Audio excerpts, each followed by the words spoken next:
Bismillahirrahmanirrahim. Assalamualaikum warahmatullahi wabarakatuh. Selamat bertemu kembali di tatap maya pada mata kuliah ini, yaitu analisis sintaksis. Saudara-saudara sekalian, pada kesempatan ini masih tetap kita berada dalam kesehatan. Mudah-mudahan saudara tetap sehat. Saudara sekalian, pada kesempatan ini Yanda akan membahas tentang fungsi frasa.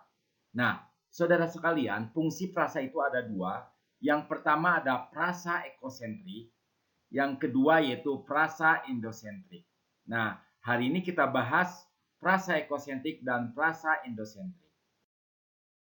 Saudara-saudara sekalian, yang pertama yaitu frasa ekosentrik. Apa sih yang dimaksud dengan frasa ekosentrik? Frasa ekosentrik di sini yaitu frasa yang tidak mempunyai distribusi yang sama dengan semua unsurnya.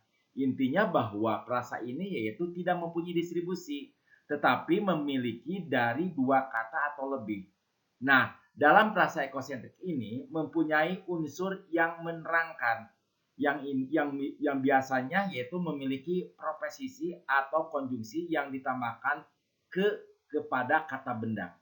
Jadi intinya bahwa frasa ekosentrik di sini yaitu hanya menerangkan saja, tetapi memiliki preposisi dan konjungsi yang ditambahkan kepada kata benda. Contoh, ini contohnya pada frasa ekosentrik. Yang pertama, dia sudah menunggu di seberang sana. Nah, di seberang sana merupakan unsur menerangkan, yaitu M yang memiliki preposisi di, yaitu menunjukkan kata benda, yaitu di seberang sana. Yang kedua, Neti yang jago komputer dan bisa surfing di internet. Di internet merupakan unsur menerangkan ditambah ke kata benda. Menambahkan di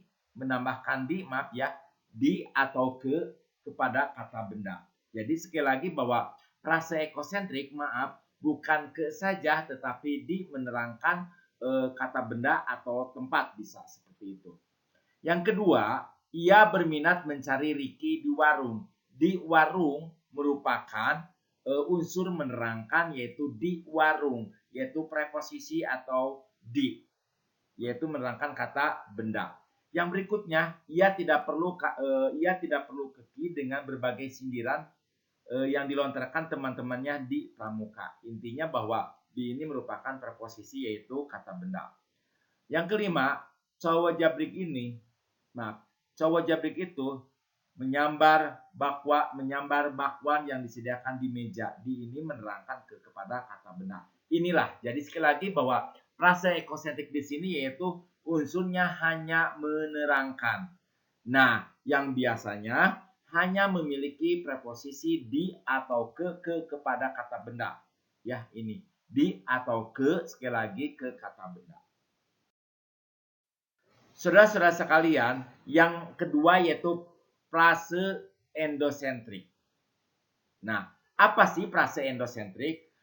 Frase endosentrik di sini mempunyai distribusi yang sama dengan unsurnya sama, tetapi memiliki dua kata atau lebih, hanya memiliki diterangkan dan menerangkan. Yang tadi hanya diterangkan saja, tetapi kalau endosentrik hanya mempunyai distribusi yang sama tetapi unsurnya. Nah, di dalam endosentrik di sini yaitu hanya dua kata atau lebih, yaitu diterangkan dan menerangkan. Contoh, buku paket. Buku diterangkan, paket menerangkan. Inilah yang dimaksud dengan frase endosentrik. Jadi hanya memiliki dua kata atau lebih, yaitu buku dan paket.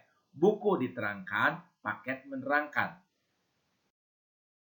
Saudara-saudara sekalian, di dalam endosentrik ada beberapa macam.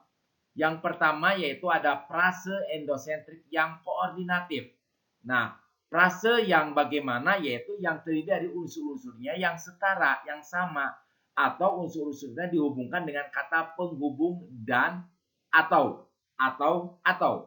Jadi endosentrik di sini yaitu hanya menghubungkan unsur-unsur yang setara, yang sama, ya, yang sama, bukan yang sama, yang setara, yaitu kata penghubung dan atau. Contoh, upacara dan menyeberang. Dan ini rohis atau pramuka. Nah, ini pilihan setara. Pramuka dan rohis.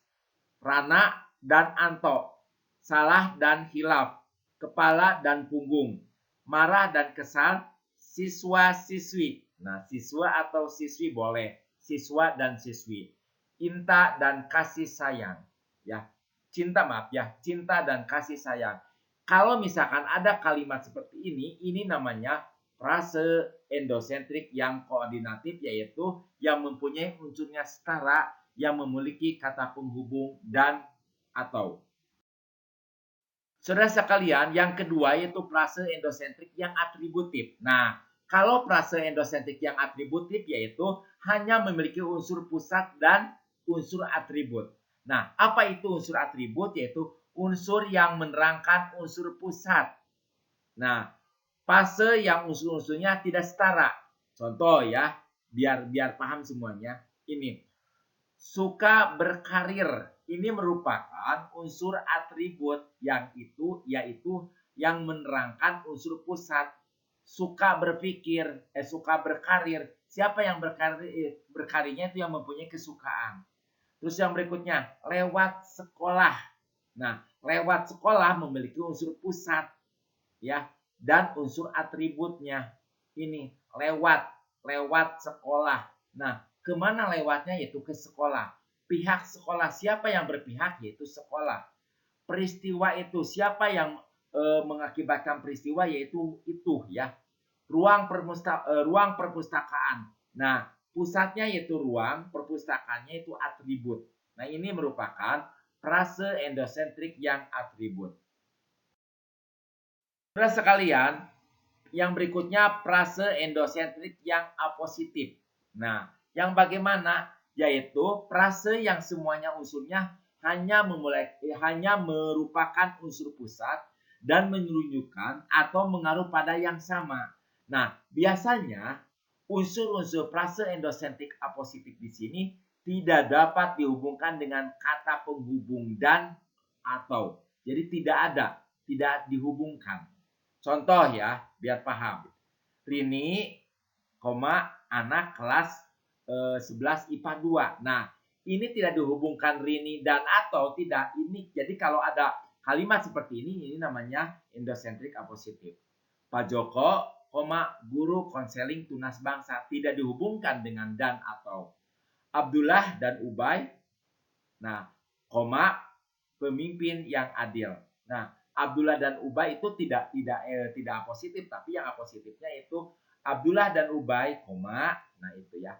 Dimas, anak STM pembangunan. Rasulullah, salah satu keturunan bangsawan Mekah.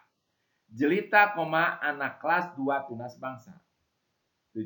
Guru bahasa Indonesia, Bapak Jimin. Ini merupakan endosentrik apositif yang artinya bahwa unsur ini mempunyai pusat dan menunjukkan salah satu pengaruh pada hal yang sama-sama.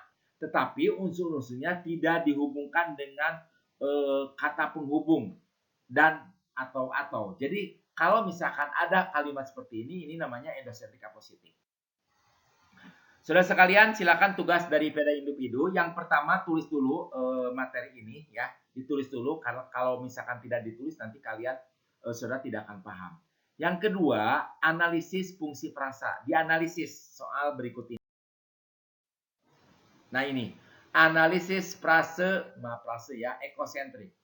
Silakan dianalisis ini dari 1 sampai 28 mana yang termasuk ekosentrik. Ya, jadi dibahas, dianalisis ya. Misalkan Tiara melihat konser bintang K-pop yang terkenal di Malaysia. Mana yang termasuk daripada ekosentris yang tadi Yanda bahas ya.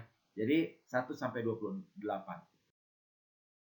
Yang berikutnya saudara, analisis juga sama yaitu frase endosentrik yang atributif ini.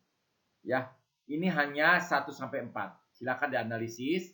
Yang kedua, analisis juga sama frase endosentrik yang koordinatif. Ini 1 sampai 4. Dan yang terakhir yaitu analisis frase endosentrik yang apositif. Ini 1 sampai 4. Jadi tugasnya ditulis dulu, yang kedua analisis. Saudara sekalian, demikian materi dari Yanda. Sekali lagi mohon maaf ya apabila ada kekurangan. Silakan buat saudara, biarpun kita tatap maya, mudah-mudahan kita semuanya bisa memahami tentang analisis frasa ini ya. Mudah-mudahan saudara semuanya bisa dipahami, dan insya Allah minggu-minggu nanti insya Allah kita akan bertatap maya melalui Zoom atau PPT online seperti ini ya. Terima kasih sekali lagi, sukses. Ditutup billahi taufiq wal hidayah. Wassalamualaikum warahmatullahi wabarakatuh.